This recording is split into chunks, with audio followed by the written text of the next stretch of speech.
Seven Habits of Highly Effective People by Stephen Covey. Salah satu kelebihan manusia adalah kemampuan untuk memilih bagaimana merespon terhadap suatu hal. Misalnya saat penjualan Anda mengalami kenaikan, Anda akan merasa sangat senang. Akan tetapi saat terjadi penurunan, jika Anda seketika akan merasa buruk dan mulai komplain soal ini dan itu, maka Anda termasuk orang yang reaktif. Bahayanya sifat ini adalah kita akan merasa tidak dapat berbuat apa-apa atas situasi dan kondisi yang kita alami, menjadi pasif, dan akhirnya tidak melakukan apa-apa. Atau kita bisa memilih menjadi orang yang proaktif, dan tidak membiarkan situasi kita menentukan apa yang kita rasakan. Orang yang proaktif akan kebal terhadap situasi yang tidak sejalan dengan harapannya, sehingga kerap membalikkan situasi tersebut menjadi sesuai dengan apa yang ia harapkan. Karena orang-orang proaktif akan fokus kepada usaha apa yang dapat ia lakukan, bukan kepada kondisi sekitarnya. Habit yang pertama, be proactive, atau jadilah proaktif. Sekarang bayangkan secara jelas Anda sedang berada di pemakaman Anda sendiri.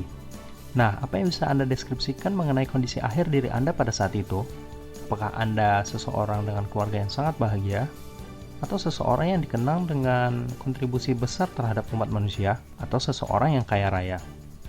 Apapun pilihan Anda, apakah yang telah Anda lakukan di hidup Anda selama ini selaras dengan capaian yang Anda deskripsikan? Katakanlah Anda ingin menjadi seseorang dengan keluarga yang bahagia. Bagaimana bisa akhirnya seperti itu apabila kenyataannya, tiap pulang ke rumah Anda bawaannya selalu negatif dan bertengkar terus dengan pasangan Anda? Atau katakanlah menjadi seseorang yang diingat karena kontribusinya terhadap umat manusia.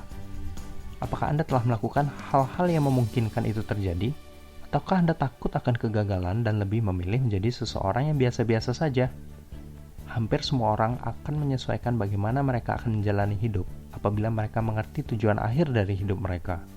Habit yang kedua, begin with the end in mind, atau mulailah dengan akhir di dalam benak.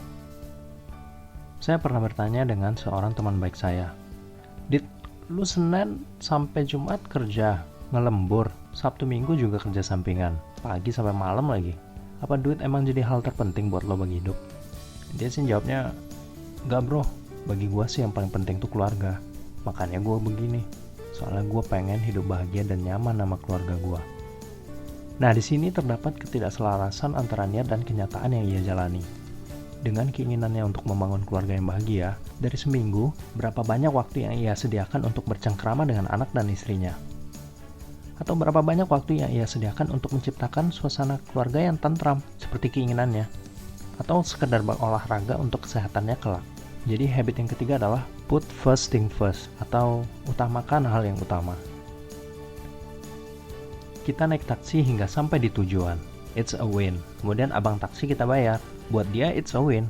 Jadi ini adalah contoh sederhana situasi win-win di mana kedua belah pihak sama-sama tercapai tujuan dan keinginannya. Simple kan? Jadi dalam situasi apapun, biasakan berpikir untuk saling menguntungkan. Apabila memang keadaan atau kesepakatan win-win ini tidak bisa tercapai, sebaiknya no deal menjadi pilihan karena situasi selain win-win, yaitu win-loss atau loss-loss, cepat atau lambat tidak akan berakhir dengan baik. Dan ingat, for us to win, somebody does not have to lose. Untuk kita menjadi untung, seseorang tidak harus menjadi rugi.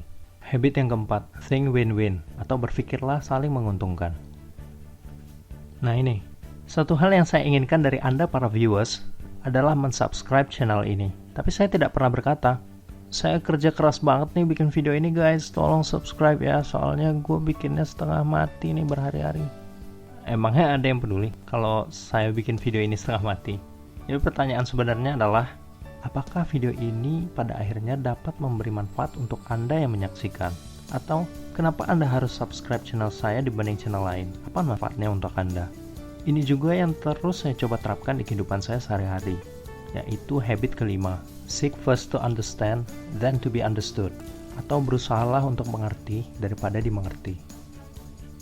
Anda tahu panjat pinang di acara 17-an kan? Ya, apabila orang-orang itu memanjat pinang itu sendiri, kira-kira bisa nggak mereka mencapai tujuan utamanya, yaitu hadiah-hadiah yang digantung di atas pinang tersebut? Nggak bisa kan? Tapi dengan masing-masing berdiri di atas rekan yang lainnya, tujuan mereka bersama dapat tercapai. Inilah yang disebut dengan sinergi. Keseluruhan lebih baik dibandingkan jumlah dari bagian-bagian tersebut apabila tidak melakukan sinergi. Memang tidak semua orang bisa bersinergi. tapi manfaatkanlah setiap kesempatan untuk bisa menciptakan sinergi, maka hasil yang bisa Anda peroleh akan jauh lebih optimal jika dibandingkan dengan usaha Anda sendiri. Salah satu contohnya adalah kerjasama antara developer perumahan dengan pemilik tanah. Habit yang keenam, synergize atau mensinergikan. Seseorang sedang menggergaji pohon di rumahnya selama berjam-jam. Nah, karena nggak tahan, datanglah si tetangga. Bang, kalau gergajinya abang asah, abang bisa potong pohon ini jauh lebih cepat. Tapi orang ini malah ngejawab, tapi bang, najemin ini gergaji bakal ngabisin waktu banyak. Mungkin Anda sudah sadar di mana letak anehnya cerita barusan. Kenyataannya, kita juga sering berada di situasi ini. Kita tidak pernah menyempatkan waktu untuk berolahraga secara rutin, katakanlah 15 menit sehari, hingga kita berada di kondisi tidak fit dan tidak bisa seefektif dulu lagi. Kita juga tidak bisa membaca buku 15 menit sehari untuk melatih mental kita. Nggak bakal sempat. Hal-hal ini memakan waktu terlalu banyak, ya kan? Jadi ini sama persis seperti Anda punya motor, sudah setahun tidak pernah dirawat, tidak pernah diservis, tidak pernah diganti olinya, tapi Anda mengeluh mengapa motor ini performanya tidak bisa seperti dulu saat baru beli. Dan inilah 7 Habits of Highly Effective People by Stephen Covey.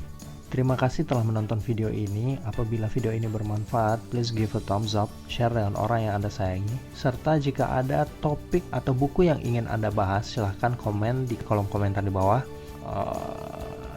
Sampai jumpa minggu depan.